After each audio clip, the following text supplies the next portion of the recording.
So let's go back to the beginning. How did Safe Communities of Wright County really get its start?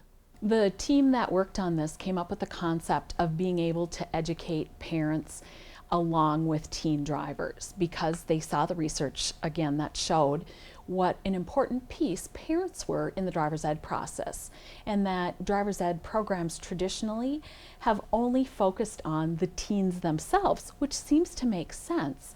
However, parents, although teens would disagree, parents still have great influence over the teens that are in their homes.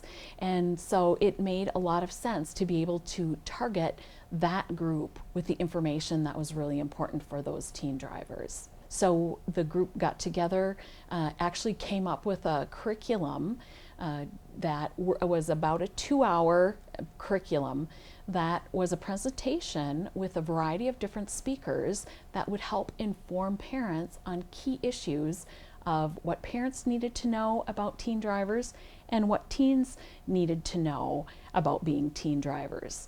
And this would be information that they didn't already receive in the classroom because they do get the 30 hours of classroom training, which is invaluable to them.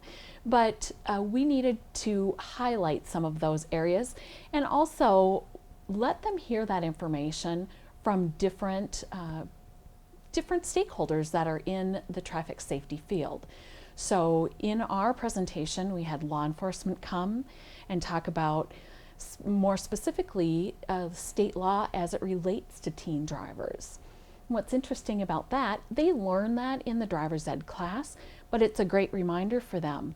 But the parents don't always learn that through the process of the driver's ed program. And so it's important for parents to know, oh, what are the teen laws? I didn't realize that my teen could not have more than one passenger for a certain amount of time. I didn't realize that they couldn't make a phone call to me on the phone while they're driving. So it's an important piece that parents can hear it and teens can hear it, and they can hear it together. One of the keys, I think, is that they know each other knows the information now. Oftentimes, as teens may think that, well, my parent doesn't know that, so I'm going to stop by and pick up friend A and friend B, and we're going to go ahead here. And the parent seems okay with it because the friends are well behaved and they go along with it, not realizing there's a real reason why those teen passenger laws are in place.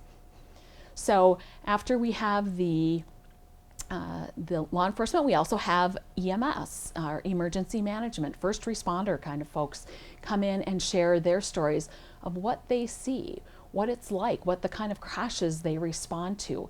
And they talk about some of the top contributing factors to crashes, the things that we most often see with teen crashes, things like teens not wearing a seatbelt. And although that's not a direct cause of the crash, it certainly is a reason why emergency response is required. As a matter of fact, unbelted drivers or passengers have 50% greater injuries and risk of fatalities than those who are belted.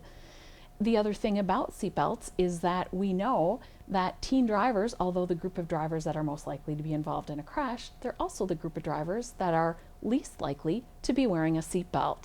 So they talk about that. They talk about what they see. They talk about other contributing factors, the common contributing factors with teen crashes. Speed is a big one. Impairment, and not even just alcohol impairment, which is what traditionally would come to people's minds, but things like fatigue. Fatigue is a really big one for teens and the schedules that they keep, and just things that you can do to help minimize your risk of being involved in those kinds of crashes. In addition, we have a crash survivor or a family member whose loved one has been involved in a crash, and they share their story. And they share the story of, it's not just the one person that the crash has impacted. Every time there is a fatality or someone is seriously hurt, that impact is great. It impacts the family, it impacts the friends, it impacts the school, it impacts sports teams. So There's also financial impact. So in addition to the physical and emotional impact that it has, there's serious financial consequences to those kinds of crashes.